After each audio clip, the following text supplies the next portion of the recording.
Hey, what's up everyone? It's your girl Brand Shanae, and today I'm going to be doing a book review about this gorgeous book right here, Cinderella is Dead by Kaylnn Bayron.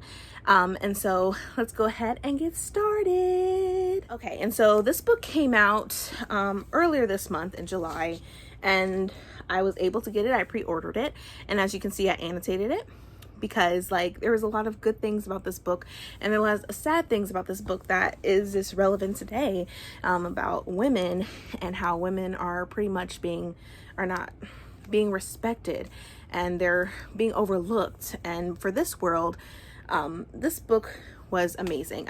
I give this a 5 out of 5 stars altogether. I love Sophia. I love the characters.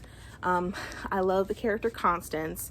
There was a lot of things that just stood out to me, of course, because I annotated it. So the rules of this world, because this pretty much is a man's world in this book, where women couldn't pretty much have control of their own money. There was curfews. Women had to be at home a certain time. And of course, the younger girls, ladies like Sophia herself, had to attend the ball. And if not, and if they weren't chosen, the third time, they were considered forfeit, and they have to pretty much work their entire lives and struggle for the most part. And so, yeah, it was just really sad. I couldn't believe it. I don't know. It was just all crazy. And then also, this is a queer read as well, where you have Sophia, the main character, who loves Aaron, but Aaron pretty much says no. I can't be with you. It's not right. It's not how things are done. So pretty much Aaron was sticking to the status quo and everything like that. And also, I did not like the fact that there's a lot of cruel men in this book where they would beat their women and there was no justice for the women. They pretty much had to stick it out and be with their abusive husbands. And that broke my heart in itself. But that's relevant for today, where some women feel they have no way out, and so they just deal with it. And for me, it's oh my gosh, I couldn't live in this world, because I feel like I would definitely hurt my husband. I would do a lot of things to him, but I definitely would not let him hit me. But that's just it. It's just in this world, you had no other option. There's no other option. If you left, you could be persecuted. You could be killed. And sometimes the men in here, they could have many wives as they wanted to in that way. And I'm like, what the heck? That disturbed the heck out of me. But there was rules here in the book about the women that really just bothered the heck out of me. I'm trying to find it in here because I had written notes about it and all that, because rule number 1, rule number 2, it was crazy all in itself. But I'm not sure if I'm able to find it right now, because I had written so much, literally have written in this book, because there were so many things that I wanted to acknowledge, I wanted to keep intact and all that.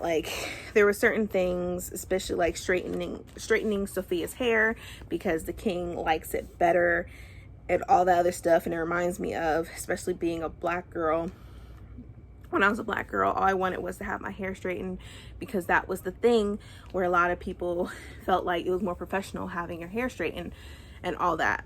So that reminded me of the past, and now a lot of people are going natural, and I am natural. I've been natural for 6 years, and this is my protective hairstyle.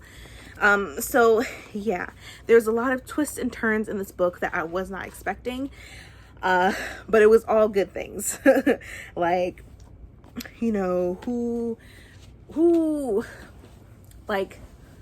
Whose fault was all this? How did this world come to be?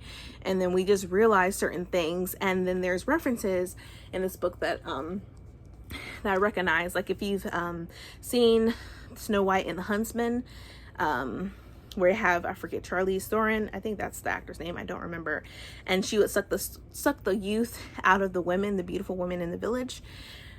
Reading this reminded me of this so much, and I'm like, oh my goodness, this reminds me of Snow White and the Huntsman movie.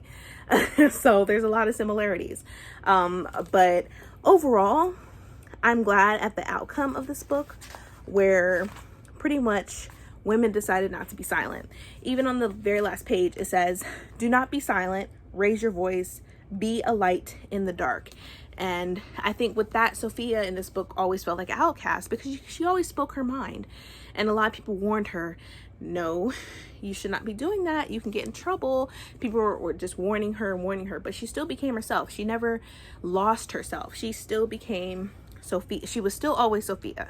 And so she had enough. She didn't want to stick to the status quo. She wanted to love who she wanted to love who she wanted to love.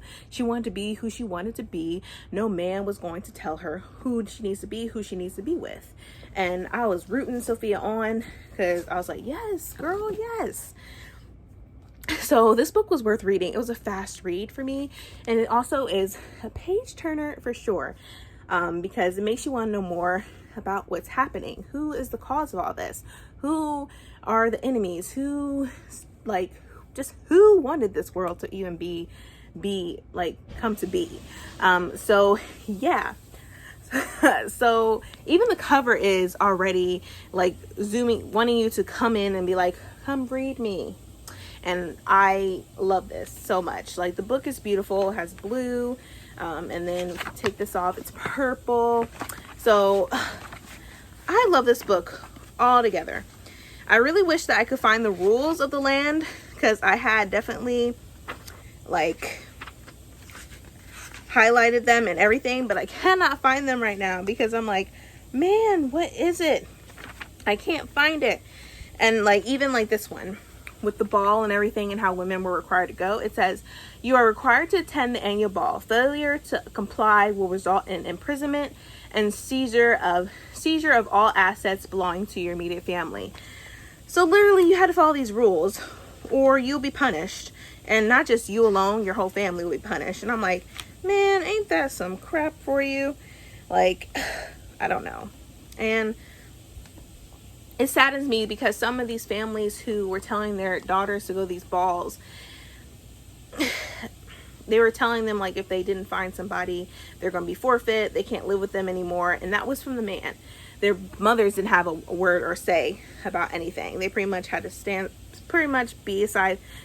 aside by their man and disagree on what he said. And that just hurt my soul so bad, because it's like, man, I don't know if I could live in this world.